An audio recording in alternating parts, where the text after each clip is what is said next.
प्रभु यीशु मसीह के मधुर नाम में आप सभी को प्रेमी सलाम। परमेश्वर का धन्यवाद करते हैं कि आज और फिर आपके सामने मौका प्रदान किया है।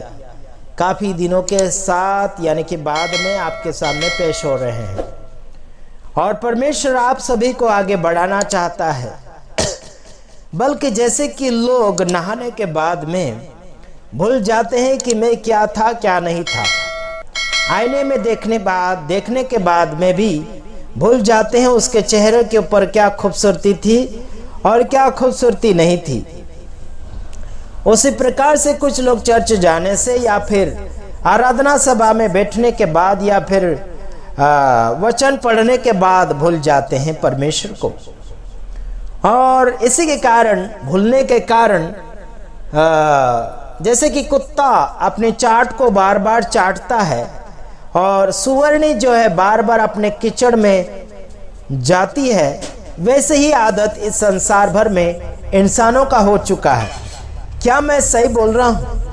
आप लोगों को अगर ये मैं सही बोल रहा हूँ तो बाइबल में से बोल रहा हूँ, तो मैं आपको बताना चाहता हूँ।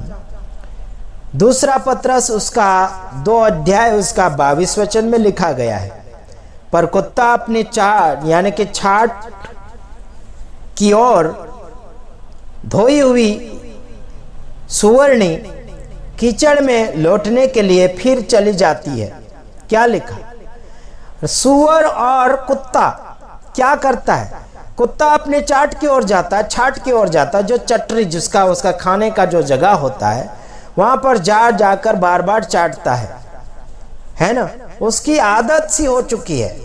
उसको अच्छा खासा देंगे वो नहीं, बल्कि उसके चाटरी के ऊपर जाएगा। वैसे प्रकार से लोग क्या हो चुके हैं, जो अच्छा देंगे वो नहीं, बल्कि पुराने की ओर चले जाएंगे, पुराने जीवन में चले जाएंगे।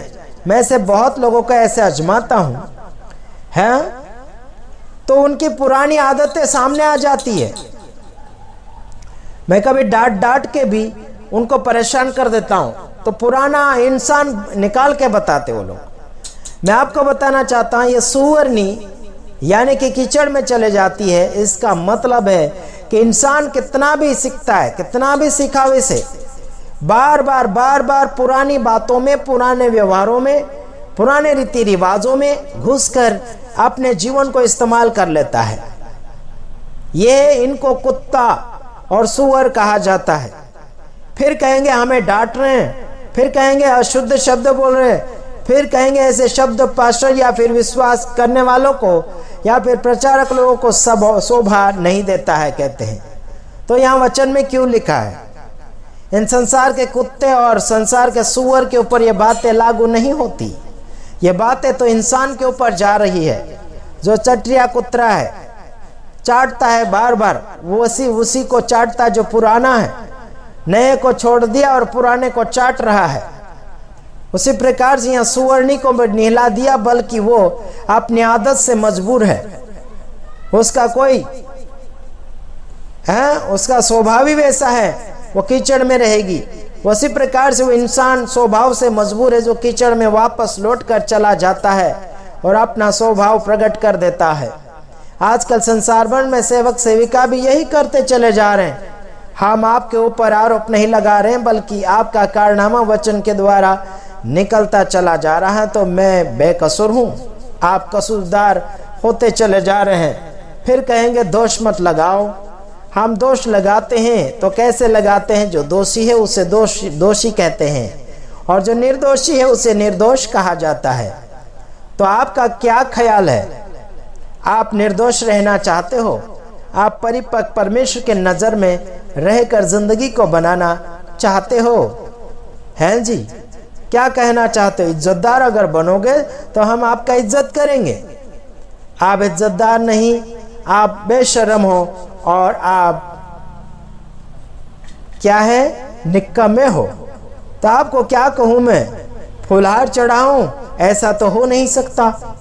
हाँ जी, तो आइए आगे की ओर मैं आपको बताना चाहूँगा, क्योंकि हाँ यहाँ लिखा याकूब उसका 2:10 वचन, क्योंकि जो कोई सारी व्यवस्था का पालन करता है परंतु एक ही बात में चूक जाए तो वह सब बातों में दोषी ठहरा। देखो मैं क्या कर सकता इसमें?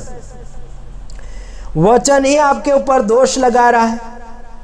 मैं अगर गलत करूंगा तो मेरे ऊपर दोष आएगा। समझ में आ रहा है कि नहीं आ रहा है? अगर आप सच करोगे, अच्छा करोगे तो आप दोषी नहीं है और मैं भी दोषी नहीं। यहां बोल रहा है कि सारी व्यवस्था का नियम ठीक रीति से कर रहा है, लेकिन एक ही बात में चूक जाए तो सब बातों में दोषी ठहरा। बाइबल दोषी ठहरा रही। क्या करोगे आप ही सोच लीजिए, आप ही समझ लीजिए, आप जजिंग करके देखिए। गलती है तो उसको दोषी बोलना ही पड़ेगा। फिर बोलेंगे तुम कौन होते हो जो परमेश्वर के दासों के ऊपर दोष लगाते? अरे दास रहते तो दोषी कैसे होते? दास के जगह आप है तो दोषी क्यों है? निर्दोष क्यों नहीं है? विश्वासी है तो व्यवस्था पाल रहे, मतलब नया नियम में हो या फिर पुराने नियम में, पुरानी व्यवस्था या फिर नई व्यवस्था में हो। मैं तो नई व्यवस्था की बात कर रहा हूं, आप पुराने व्यवस्था की बात कर रहे हो। जो भी व्यवस्था की बात कर रहे हो तो चूक रहे हो ना। नए में भी चूक रहे, पुराने में भी चूक रहे हो, तो आप दोषी तो दोषी हो ना। आपको हम क्या कहेंगे? बोलो। दोषी है तो दोषी बोलेंगे, निर्दोष है तो निर्दोष बोलेंगे, चाहे वह आप कितने भी नम्र हो। नम्र रहकर स्वर्ग नहीं जा पाओगे। वचन का खुलासा दो, वचन में जीवो, तब जाके आप नम्र का निचोड़ बता सकते हैं। नम्र का एक स्वाभाविक जीवन वो शोभा भी देगा। नम्र बनते चले जा रहे, कोई उल्टा बोल रहा वो भी मान रहे, कोई सुल्टा बोल रहा वो भी कर रहे, कोई गिरा रहा उसको भी मान रहे, हाँ जी, कोई तेल पानी बेच रहा उसको भी मान रहे, सबके पीछे कुछ नहीं बोल रहे। फिर बोलेंगे परमेश्वर न्याय कर लेगा। अरे तुमने जान लिया है, भूल पकड़ ली है, दोष पकड़ लिया है, पकड़ा गया है दोषी, तो उसको सामने लाओ ना, उसे सुधारो ना। नहीं सुधार रहे तो वो भी पाप है। दोष नहीं दिखा रहे वो भी पाप है। इंसान को खुलासा दो, इंसान को बचाओ। नहीं बचाना ये भी पाप है, गुनाह है। खुद तो बच गए पर दूसरों को नहीं बचा रहे, ये भी अपराध है, ये भी दोष है आपके ऊपर। याकूब 2:14, हे मेरे भाइयों, यदि कोई कहे कि मुझे विश्वास है पर वह कर्म न करता हो तो उससे क्या लाभ? क्या ऐसा विश्वास कभी उसका उद्धार कर सकता है? देखो, विश्वास करने वाले तुम भी फेल हो। अगर कर्म नहीं करते विश्वास के साथ तो फेल हो, फेल, जीरो। बाइबल के अंदर विश्वास करने वाले लोगों ने मेहनत किया, उसके बदले में कुछ दिया लिया भी, है ना। कुछ लोगों ने समय दिया, कुछ लोगों ने अपनी पदवी को भी महत्व नहीं दिया, यीशु के चरणों में झुक गए। चुंगी लेने वाले चुंगी छोड़कर, चुंगी का नाका छोड़कर यीशु मसीह के पीछे सेवक बनने की जिंदगी बना ली। धन और दौलत को छोड़कर यीशु मसीह के पीछे हो लिए। कुछ लोग भागे, कुछ लोग आए, कुछ के पास कुछ नहीं था, जो भी था बचा वो भी दे दिया सेवा में। कुछ लोगों के पास था, बचा लिया और कुछ दे दिया।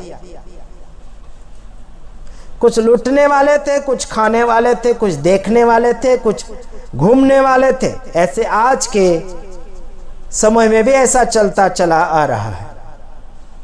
ये सब आदतें कौन गिरवा रहे हैं? सेवक, सेविका, रेवरेंड, बिशप, डायरेक्टर, फेवरेक्टर, ये सब ऐसे करवा रहे हैं। क्या कर रहे हैं? यीशु के नजर में वफादार बनने के लिए कोशिश करवाता है बाइबल। लोगों के नजर में वफादार बनने के लिए काफी कोशिश के ऊपर कोशिश की जा रही है। आपको मैं बताना चाहता हूं, संसार भर की कोशिशें आपको कामयाबी थोड़ी देर तक देगी। परमेश्वर के नाम में जो कोशिशें आप करोगे वो कामयाबी स्वर्ग तक पहुंचाएगी। ख्याल आपका, विचार आपका समाचार हमारी ओर से है, वचन परमेश्वर का है, गलतियां आपकी नजर आ रही है। परमेश्वर का वचन एक चश्मा है जो इंसान की जिंदगी को बता देता है कि कौन सी हालत में जी रहा है। गलतियां छिपाने के लिए काफी कोशिश कर रहे हैं मेरा विरोध करते हुए। गलतियां छिपा सकते हो, छिपा लीजिए, पर ऊपर वाला मेरे द्वारा नहीं तो किसी और के द्वारा आपका पर्दाफाश जरूर करवाएगा। मैं आशा करता हूं कि आप इस वीडियो में कुछ नई बातें, कुछ अच्छी बातें समझे होंगे, और मैं दूसरे वीडियो के साथ आ रहा हूं। तब तक के लिए आप सभी से विदाई चाहता हूं। God bless you.